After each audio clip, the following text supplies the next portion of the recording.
Hello.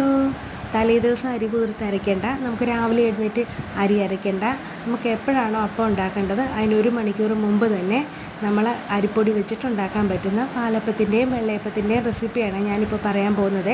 എല്ലാവർക്കും അറിയാമായിരിക്കും, എന്നാലും ഞാനും കൂടെ ഒന്ന് പറഞ്ഞോട്ടെ. നമുക്ക് ആവശ്യത്തിനുള്ള അരിപ്പൊടി എടുത്ത് വെള്ളം ഒഴിച്ച് ഒരു പേസ്റ്റ് രൂപത്തിൽ കലക്കി അവിടെ മാറ്റി വയ്ക്കാം. എന്നിട്ട് നമ്മുടെ മിക്സിയുടെ ജാറിനകത്തോട്ട് തേങ്ങയും ചോറും ഈസ്റ്റും ചേർത്ത് നന്നായിട്ട് അരച്ചെടുക്കണേ. എന്നിട്ട് നമ്മൾ നേരത്തെ മാറ്റി വെച്ച അരിപ്പൊടിയുടെ മിക്സ് എടുത്ത് അതിനകത്തോട്ടിട്ട് 1 മിനിറ്റ് ഒന്ന് അടിച്ചാൽ മതി. എന്നിട്ട് നമുക്കത് 1 മണിക്കൂറിന് ശേഷം നല്ലതായിട്ട് ഉണ്ടാക്കിയെടുക്കാൻ പറ്റും. ഒരു കുഴപ്പമില്ല, നല്ല അപ്പമായിട്ട്, സോഫ്റ്റ് അപ്പമായിട്ട് നമുക്ക് കിട്ടും. എല്ലാവരും ഉണ്ടാക്കി നോക്കണേ. എനിക്ക് പണ്ടൊന്നും ഇത് ഉണ്ടാക്കാൻ, ഞാൻ പാലപ്പം ഉണ്ടാക്കിയ വിറകിൻ്റെ കമ്പ് പോലായിരുന്നു ഞങ്ങളുടെ ഇവിടുത്തെ പാലപ്പം ഇരിക്കുന്നത്. ഇതൊക്കെ പിന്നെ ആരോ പറഞ്ഞു തന്നത്. പിന്നെ ഞാൻ ഇങ്ങനെയാണ് എപ്പോഴും ഉണ്ടാക്കുന്നത്. അടിപൊളിയായിട്ട് ഉണ്ടാക്കാൻ പറ്റും. എല്ലാവരും ഉണ്ടാക്കി നോക്കണേ. സൂപ്പറായിട്ടുണ്ട് ഞാൻ ഉണ്ടാക്കിയത്, കണ്ടോ.